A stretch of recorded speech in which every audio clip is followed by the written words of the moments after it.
बात ये है कि डॉक्टर असद साहब आप भी सर इस पे ओपाइन कीजिएगा जो आमिर भाई कह रहे हैं कि मेरा मकसद सिर्फ ये है कि आप कागजात तो आप मुस्तरद हो रहे हैं, उन्होंने ये प्रोपेगेंडा किया आपके नज़दीक या ये एग्जैजरेशन थी कि जी हमारे तो कागजात छीने गए, हमारे ऊपर बाकायदा तौर पर अटैक किया गया। वो मोनो सलाई साहब ने ट्वीट किया उनकी वालदा जा रही हैं और वो बंदा छीन रहा है, और आप उस कंपाउंड में देखें कि पुलिस वाले दो गुजर रहे हैं। नहीं तो आम तौर पे कोई क्राइम होगा तो पुलिस वाले जाएंगे ना, वो अंदर को बंदूकें तो नहीं होंगी कि भाई ये क्या कर रहा है, खातून से एक बंदा कागज छीन रहा है, लेकिन वो आपको इन एक्शन नजर आया है उधर। इसकी क्या वजह है? और ये जो मुस्तरद होना ये तो आपकी बात है ना, तो का जलसा आज तरीके इंसाफ कर सकती है किसी एक हल्के में जी, XYZ कोई भी हल्का है जी। मेरे ख्याल आप ठीक कह रहे हैं। जो आपका सवाल है इस वक्त ये हमें चीज़ें नज़र भी आई, हमने देखा भी है, उनकी तादाद कम हो सकती है 20 30 या 50 ज़्यादा हम कह लें, लेकिन आपने आके आगे देखे कुछ लोग आए हैं, उन्होंने उनके आके कागजात उनके छीने हैं। आपने अगर मुस्तरद कराने भी थे सपोजली, या मुस्तरद होने भी थे इतनी बड़ी तादाद में जो हमें नजर आ रहा है कि हुए भी हैं, तो आपको फिर तो वो बदनामी लेने की कोई जरूरत नहीं थी कि आप जाएं। ओवरकिल आपको लगे? मेरा ये ख्याल है कि वो कहते हैं इसको जीरो टॉलरेंस कहते हैं समटाइम्स, इंग्लिश की एक है ना कि उस पर छोटी सी बात पे इतना बड़ा रिएक्शन दे दें कि अगला बंदा डर जाए। मैंने तो अभी थोड़ी सी अभी सिगरेट सुलगाई थी तो बंदे मुझे गिरफ्तार कर गए कि अभी मैंने पता नहीं, बम के पास भी नहीं था, मैं भी नहीं था, अगर कुछ और चीज मैं करता तो पता नहीं मेरा तो हशर कर देना था। ये जीरो टॉलरेंस के जरिए भी क्राइम बड़ा दुनिया में उन्होंने लॉ एनफोर्समेंट एजेंसी से ठीक किया है। तो आपने पहले दिन से बता दिया कि व्हाट इज कमिंग। आपने उस बात पे कि आपको तो हम इलेक्शन कागजात नहीं जमा करवाने देंगे, आप जाएंगे तो पिटाई भी होगी, अगवा भी होंगे और आपको उठा भी लिया जाएगा, हम तो खवातीन के हाथों से भी छीन लेंगे। So the message was very आपका लाउड एंड क्लियर कि जनाब आपकी इस दफा कोई जगह नहीं बन रही। और शायद ये मजबूर किया जा रहा था। कभी आपको याद होगा MQ ने अर्ली 90s में तो उन पे जब ऑपरेशन हुए तो उन्होंने बैकआउट कर दिया था इलेक्शंस का, आपको याद आ जाएगा। अच्छा, फिर 2008 में मुझे याद आ रहा है कि उस वक्त भी इसी तरह नवाज शरीफ साहब ने पहले बैकआउट का ऐलान किया, फिर ये इमरान खान साहब ने इन्होंने किया, और बाद में जरदारी साहब ने खैर समझा लिया नवाज शरीफ साहब को कि ये हमारी की शहादत हुई थी उसके बाद ही। अच्छा, वो कह रहे थे मुशर्रफ के नीचे इलेक्शन नहीं लड़ते, वो ये कह रहे थे। उन्होंने कहा आप जो है ना बेनजीर भुट्टो वाली आप उनकी 85 वाली गलती जो है ना उसको रिपीट ना करें कि बीबी बाद में पछताती रहेंगे कि हमने मैदान ही खुला छोड़ दिया था। और इसी तरह जमात इस्लामी भी 2-3 दफा कर चुके, अगर आपको याद हो 90s में इन्होंने भी आके इलेक्शन का बैकआउट करके रास्ता साफ किया था। मे भी कोई पुराने को बैठे हूं तो उन्होंने अपनी कोई फाइलें शाइलें निकाली हूं और उनके जहन में आया होगा भाई साहब इनको ये भी इसमें रास्ता दिया जा सकता है कि आप इलेक्शन का बैकआउट करें। बट एक बात एजाज भाई, एजाज सईद साहब ये बताएं, ये दावा रहा पाकिस्तान मुस्लिम लीग नून का जी कि PTI बेनिफिशरी है 2018 के अंदर जो तलखी उस वक्त की एस्टेब्लिशमेंट की PMLN के साथ थी, PTI ने उसका फ़ायदा उठाया और इमरान खान साहब को एक प्रोजेक्ट के तौर पर लॉन्च किया गया, करम फरमा लेकर आए।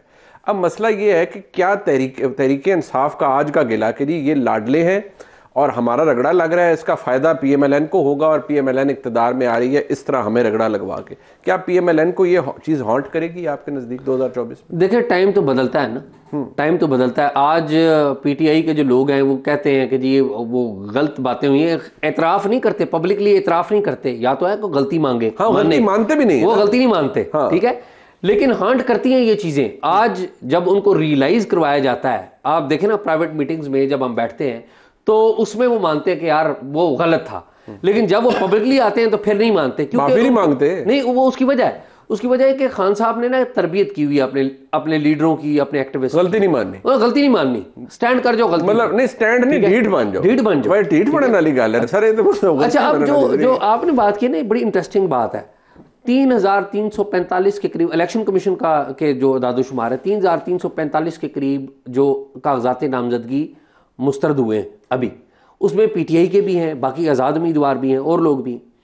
अच्छा, 2018 में 1896 कागजात नामजदगी मुस्तरद हुए थे।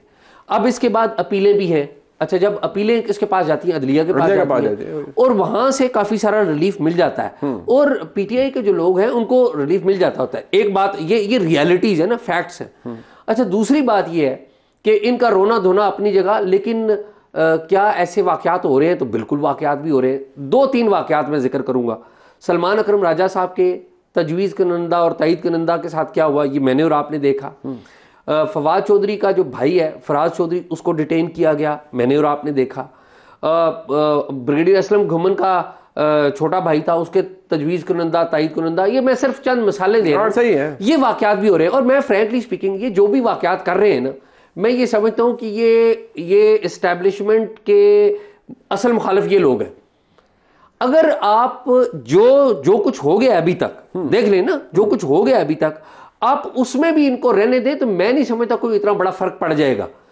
जो सूरत हाल ग्राउंड के ऊपर है लोगों को पता है, और मेरा ये ख्याल है कि लोग जो है ना जब वोट डालने जाते हैं ना तो लोग ये जरूर देखते हैं, गट चेक होता है, बिल्कुल चेक होता है कि यार अब क्या होने जा रहा है, या हम किसको वोट डालें और किसको ना डालें। नहीं, बट क्या वो नजरियात के ऊपर वोट डालेंगे रऊफ रासा साहब के, नहीं जी इमरान खान के साथ बड़ा जुल्म हो रहा है इसलिए इमरान खान को वोट डाला जाए, या लोग वाकई ये सोचते भी हैं या सोचेंगे कि भाई इन्होंने 9 मई इनके गले में पड़ा हुआ है और जिस तरह ये खुद इख्तिदार में आएंगे, लोग ये सोचते हैं?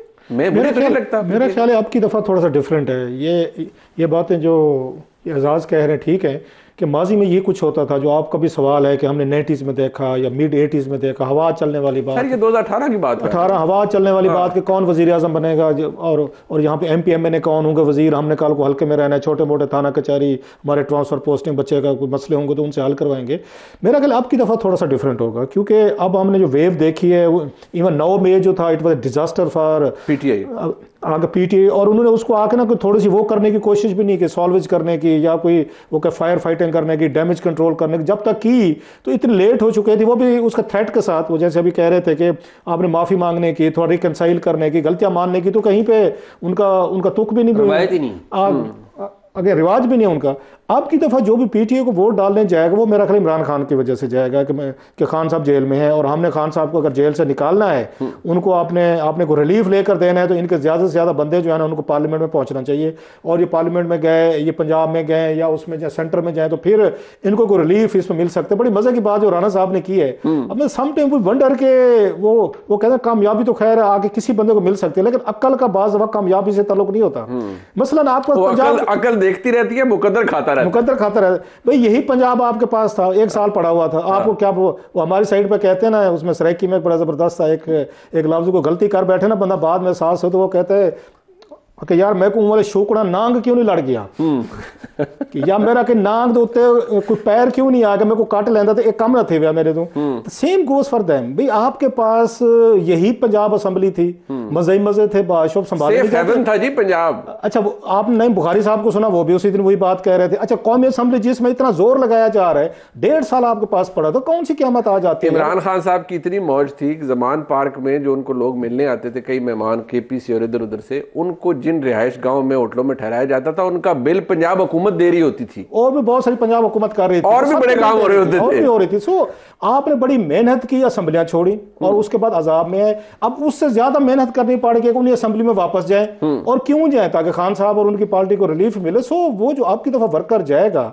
वो मेरा ख्याल रिवेंज के साथ जाएगा, वो कमिटमेंट के साथ जाएगा कि हमने खान साहब को वोट डालना है और खान साहब को बाहर निकालने का एक ही हाल है कि इनकी पार्टी दोबारा पावर में आए, इन पे कैसे विड्रॉल हूँ। अब उसके बाद खान साहब कहाँ से पावर में किस तरह आएंगे, इतनी बड़ी एस्टेब्लिशमेंट के साथ मैच पड़ा हुआ है, रिलीफ कैसे मिलेंगे, एनीबॉडीज गेस। जीरो टॉलरेंस की बात की अभी रऊफ रासा साहब ने कि जीरो टॉलरेंस है, और वो जीरो टॉलरेंस नजर आ रही है PTI के लिए, लेकिन PTI वो कह रही है कि ये सिर्फ हमारे साथ इसलिए हो रहा है कि हम बहुत मकबूल है और इमरान खान बहुत कई हमारे जो YouTube पे बैठे भाई हैं जो जहादी जिन्हें मैं कहता हूँ, वो कहते नहीं इमरान खान ज़मीर का कैदी है। वो मैं कहता ज़मीर के कैदियां दे कोल ना फरा गोगी होती है तो ना ऐसे जमील गुजर होता है, मतलब वो दिहाड़ियाँ नहीं लग रही होती पंजाब के अंदर। सवाल ये है कि क्या ये इंप्रेशन ठीक है कि zero tolerance because of 9th में है, या there are some other reasons also? मेरा ये ख्याल है कि ये बात बिल्कुल दुरुस्त है कि जीरो टॉलरेंस 9 मई पे भी है, और दूसरा एक और बात भी है जो सब कॉन्शियस में है, जो हम देखते भी हैं कि यार ये वो लोग थे जिनको हमने पैदा किया था और ये हमें गाली निकालते हैं। हाँ। एक वो गुस्सा बहुत ज्यादा है, ये 9 मई बिठा के लाए, 9 मई का गुस्सा तो है ही है ना। हाँ। 9 मई का जो वाकया है ना, उसने जो मिलिट्री स्टैब्लिशमेंट के अंदर भी एक ना डबल थिंकिंग जारी थी कि अपने हैं थोड़ा वो गुड तालिबान बैड तालिबान, हाँ कि देख ले यार ये देखे ना, good Taliban bad Taliban thinking रही है ना हमारी। हाँ, बिल्कुल रही। फिर 16 दिसंबर 2014 को आर्मी पब्लिक स्कूल का वाकया हुआ तो वो फिर उन्होंने लकीर लग गई। तो 9 मई में ना एक लकीर लग गई, नंबर 1। नंबर 2 ये हुआ कि जब लकीर लग गई तो उन्होंने देखा कि ये तो हमारे घरों में आ गए, हमारे दफ्तरों में आ गए हैं, हमारे इंस्टॉलेशंस पे आ गए। दूसरा ये लोग कौन है, इन्हें तो हमने खुद पाला था, इन्हें तो हमने खुद बनाया था और ये हमारे ऊपर कर रहे हैं। और दूसरी बात जो है ना, रऊफ भाई की बिल्कुल दुरुस्त बात है कि लोग रिवेंज में आएंगे, गुस्से में आएंगे, मैं एग्री करता हूं, लेकिन आगे क्या हो रहा है? हाँ। क्या बात यह है कि क्या लोगों को बल्ले का निशान बैलेट पेपर पे मिलेगा या नहीं मिलेगा? ये बड़ा अहम सवाल है। इससे बहुत सारी चीजें ले, अगर तो बल्ले का निशान बैलेट पेपर पर हुआ तो ये कंपटीशन बड़ा सख्त होगा, अगर बल्ले का निशान हो। अच्छा, दूसरी बात क्या है? बल्ले का निशान आज तक तो है ना, मतलब कम से कम फील्ड में तो है ना। जी, अगर हुआ तो मैं पेशावर हाई कोर्ट के मरूने मिन्नत। अच्छा, अगली बात ये अभी नहीं है, अगली इलेक्शन कमीशन ने कोई वेबसाइट पे नहीं चढ़ाया, लेकिन वो गलत किया हुआ इलेक्शन कमीशन को, इट्स अ रिटन ऑर्डर उनके पास भी एक है, थोड़ी सी इस पे कर लें। अच्छा, मैं इस पे अच्छा, अपना मामला ये है कि लोग जो है ना प्रीडोमिनेटली, पंजाब बैटलफील्ड है ना असल में, वो डिफाइन करता है। वो डिफाइन करता है। अच्छा, लोग पंजाब में आप चले जाए ना तो प्रीडोमिनेटली लोगों की थिंकिंग एंटी एस्टैब्लिशमेंट हो चुकी है।